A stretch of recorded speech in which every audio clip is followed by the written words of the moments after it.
ഷാഫി ഞങ്ങളുടെ ഒരു അഭിമാനമാണ്. കേരളത്തിലെ മതേതര വിശ്വാസികളുടെ ഒരു പ്രതിബിംബമായിട്ട് ഇന്ന് മാറിക്കഴിഞ്ഞിട്ടുണ്ട്.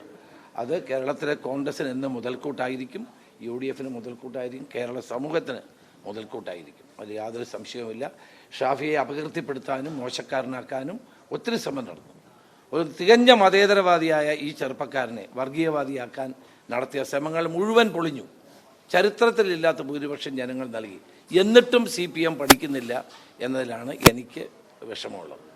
പക്ഷേ അങ്ങനെയൊന്നും തകർക്കാൻ കഴിയുന്ന നേതാക്കളല്ല യൂത്ത് കോൺഗ്രസിലൂടെയും KSUലൂടെയൊക്കെ കടന്നു വന്ന ഷാഫിയെ പോലെയുള്ള ചെറുപ്പക്കാരായ നേതാക്കന്മാർ. അവരൊക്കെ ടെസ്റ്റഡ് ആയിട്ടുള്ള നേതാക്കന്മാരാണ്.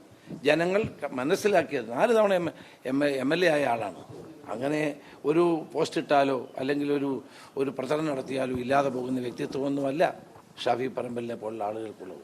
ഇവരൊക്കെയാണ് ഞങ്ങളുടെ ഭാവിയിലെ കോൺഗ്രസിന്റെ ശക്തി എന്ന് പറയുന്നത്. പാലക്കാടൊക്കെ ഞങ്ങൾ പാട്ടും പാടിയേക്കത്തില്ല.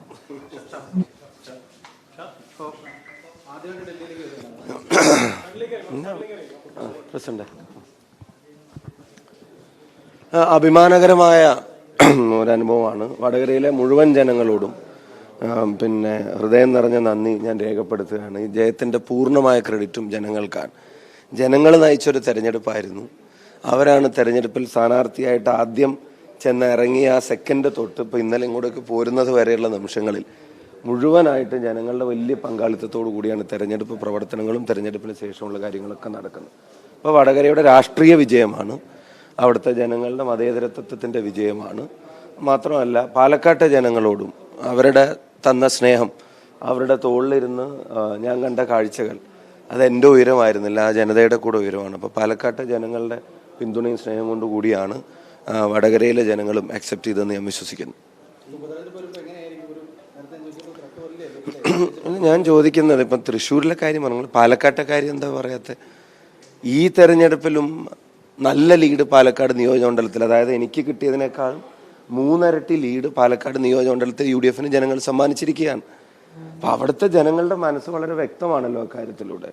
അപ്പം അവരിപ്പോൾ എന്നെ അങ്ങോട്ടേക്ക് അയക്കുമ്പോൾ പോയി തോറ്റിട്ട് പോകാന്നല്ലല്ലോ പറഞ്ഞത്, പോയി ജയിച്ചു വരാൻ പറഞ്ഞിട്ടല്ലേ പാലക്കാട്ടെ ജനങ്ങൾ അയച്ചത്.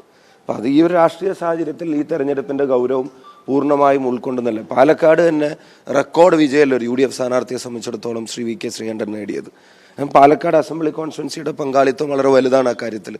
അപ്പം അവർക്കൊക്കെ കൃത്യമായ ധാരണയും കൃത്യമായ നിലപാടുള്ള ആളുകളാണ്.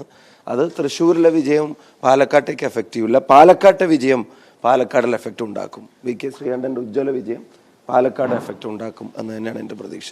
ഉപതെരഞ്ഞെടുപ്പിൽ ഷാഫിയുടെ പിന്തുണ രാഹുൽ മാങ്കൂട്ടത്തിലാണ് എന്നൊക്കെയുള്ള ചില റിപ്പോർട്ടുകളുണ്ട്. പാർട്ടി സ്ഥാനാർത്ഥിത്വം തീരുമാനിക്കുന്നത് പാർട്ടിയാണ്, മുന്നണിയാണ് അത് അംഗീകരിക്കുന്നത്. ഇപ്പം ഞാൻ വടകരയിൽ പോയി മത്സരിക്കുന്നത് എനിക്ക് പോലും അറിയില്ലായിരുന്നു. രാത്രി 10:30 മണിക്കെങ്ങാണ്ട് ശ്രീ KC വേണുഗോപാൽ എന്നെ ഫോണിൽ വിളിച്ചിട്ടാണ് ഈ കാര്യം അറിയിക്കുന്നത്. അപ്പോൾ വേറെ ആരുടെയും പിന്തുണയും ലോബിങ്ങിൻ്റെ ഒന്നും ആവശ്യമൊന്നുമില്ല. പാർട്ടി ഉചിതമായ തീരുമാനങ്ങൾ സമയത്തെടുക്കും. ആ തീരുമാനം അനുസരിക്കാൻ ഞാൻ ഉൾപ്പെടെയുള്ള ആളുകൾ ബാധ്യസ്ഥരാണ്.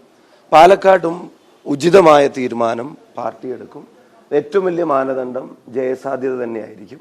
പാലക്കാട് നിന്ന് ജയിച്ചു വരാൻ കഴിയാവുന്ന നല്ലൊരു സ്ഥാനാർത്ഥിയെ പാർട്ടി അവതരിപ്പിക്കും. അവിടുത്തെ ജനങ്ങൾ ഞങ്ങളെ കൈവിടില്ല എന്ന് ഉറപ്പുണ്ട്. ഞങ്ങൾ ജയിച്ചു വരികയും ചെയ്യും. പക്ഷേ കുറച്ചുകൂടി നേരത്തെ ഇപ്പോൾ BJP കുറച്ചുകൂടി ഗ്രൗണ്ട് വർക്ക് നടത്തും അവർ ഈ ഒരു ആത്മവിശ്വാസത്തിന്റെ പുറത്ത്. അപ്പോൾ കുറച്ചുകൂടി നേരത്തെ ഒരു സ്ഥാനാർത്ഥി നിർണ്ണയം അല്ലെങ്കിൽ അത് സംബന്ധിച്ചിട്ടുള്ള ഒരു ആലോചനയിലേക്ക് കടക്കേണ്ടതില്ലേ പാലക്കാട്?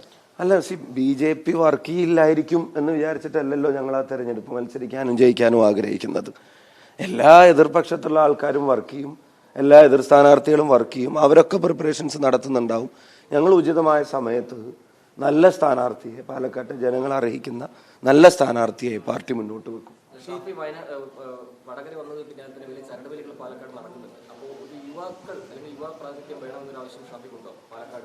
ഞാൻ പറഞ്ഞില്ല, വിജയസാധ്യതയായിരിക്കും ഏറ്റവും വലിയ മാനദണ്ഡം. യുവാവിനാണ് വിജയസാധ്യതയെങ്കിൽ ഞങ്ങൾ യുവത്വത്തിൻ്റെ കൂടെ നിൽക്കും. അത് ഞങ്ങൾ പരിശോധിക്കും, പാർട്ടി പരിശോധിക്കും. ഇപ്പം ഞാൻ സ്ഥാനാർത്ഥി നിർണയത്തിൻ്റെ അവസാന അതോറിറ്റി അല്ലല്ലോ. ഞാൻ പാർട്ടിയിൽ എൻ്റെ ഉത്തരവാദിത്തത്തിൽപ്പെട്ട രീതിയിൽ പാർട്ടിയുടെ മുമ്പിൽ ഞാൻ കാര്യങ്ങൾ പറയും.